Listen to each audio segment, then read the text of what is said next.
Salut les Nakamas, aujourd'hui que de l'haltérophilie au programme, donc il faudra forcément une charge externe, dumbbell, kettlebell, un sac rempli de bouteilles d'eau, peu importe, mais là il va falloir travailler un peu plus au-dessus que son propre poids de corps.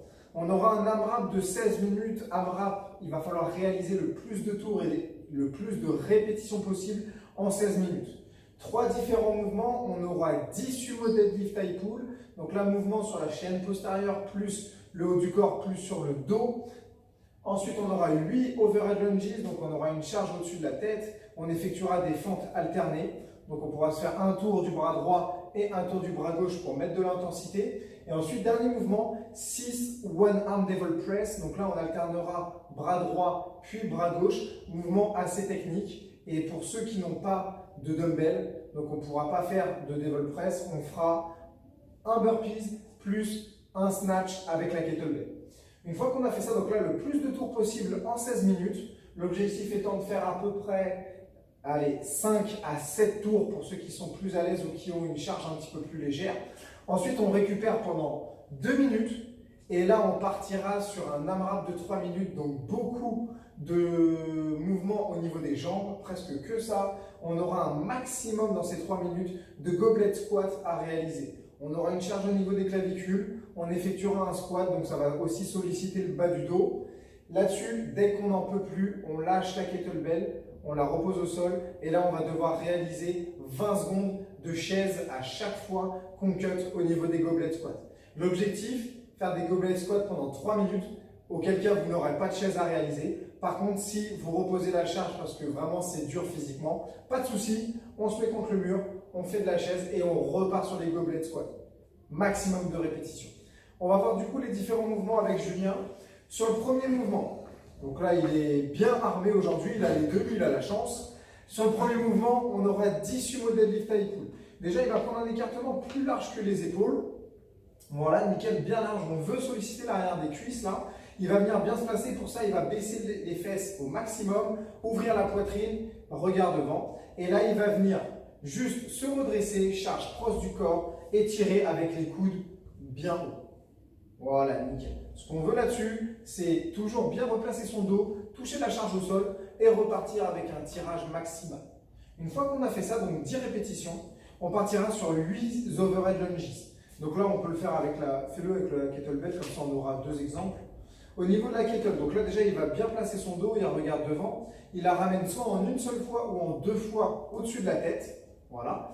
Là-dessus, le bras est proche de sa tête, ce qui lui permet justement d'être aligné avec l'épaule et bien stable. Ce qu'on ne veut pas, c'est excentrer la charge un petit peu sur le côté pour être instable et se blesser au niveau des épaules, voilà. Donc on la garde vraiment proche de l'oreille et là, dès qu'il est stable, il va partir sur des fentes en veillant à chaque fois d'avoir le genou au-dessus de la cheville. Ce qu'on ne veut pas, c'est que le genou parte vers l'avant et qu'on soit instable là-dessus comme ceci. Non, là on replace un petit peu, voilà, on se replace un petit peu vers l'arrière, le genou est bien au-dessus de la cheville et on repart sur les mouvements. Donc là, il a fait tout avec le bras droit, donc 8 répétitions. Et le tour suivant, on pourra faire 8 avec le bras gauche, exactement le même mouvement. Enfin, on finit avec 6 one arm devil press. Donc là, il va vous montrer par contre à la dumbbell et à la kettlebell parce que les mouvements sont un petit peu différents. Donc, au niveau de la dumbbell, là-dessus, il va venir effectuer un burpees en mettant son torse au sol. Voilà, il tient la dumbbell, il se redresse, il place bien ses pieds par rapport à la charge et il la ramène en une seule fois au-dessus de la tête en utilisant les hanches. Donc c'est comme si on effectuait un burpees plus un snatch. Et par contre, si on a une kettlebell, voilà, super, nickel. On alternera bras droit plus bras gauche. Par contre, si on a une kettlebell, comme la hanche est un peu plus haute, ce qu'on fera, c'est un burpees sur le côté. Voilà, nickel, on n'est pas gêné par la kettlebell. On se replace et là on effectue. Donc là il est à l'aise, il l'a fait à un seul bras. On pourra effectuer un American swing à 2 bras. Donc là regardez, il va poser son torse au sol, il se redresse, il attrape la kettlebell à 2 bras, il place bien son dos et ensuite il finit l'extension pour bien solliciter les hanches. Donc là-dessus, on en fera 6 American swing si on fait avec les 2 bras. Si on fait un seul bras, on alterne bras droit, puis bras gauche. Une fois qu'on a fait ça pendant les 16 minutes, on prend 2 minutes de récupération et là on partira donc sous fatigue sur un AMRAP de 3 minutes avec des goblet squats. Donc là il garde bien sa charge proche du corps, pareil au niveau des clavicules. Il va partir en squat, genoux toujours à l'extérieur, les talons au sol, dos droit et il remonte en extension totale. Là-dessus on n'a pas le droit à l'erreur techniquement si on a tendance à décoller un petit peu les talons. Voilà. Donc là on peut être instable comme ça. Donc là ce qu'on fera c'est on ne descend pas trop bas. Par contre on mettra un petit peu plus d'intensité. Là Julien n'en peut plus. Vraiment là il est sur sa dernière répétition. C'est très dur. Voilà. Il lâche la kettlebell et il va venir se placer pendant 20 secondes en position de chaise. On veille bien à être à 90 degrés pour bien travailler au niveau des jambes.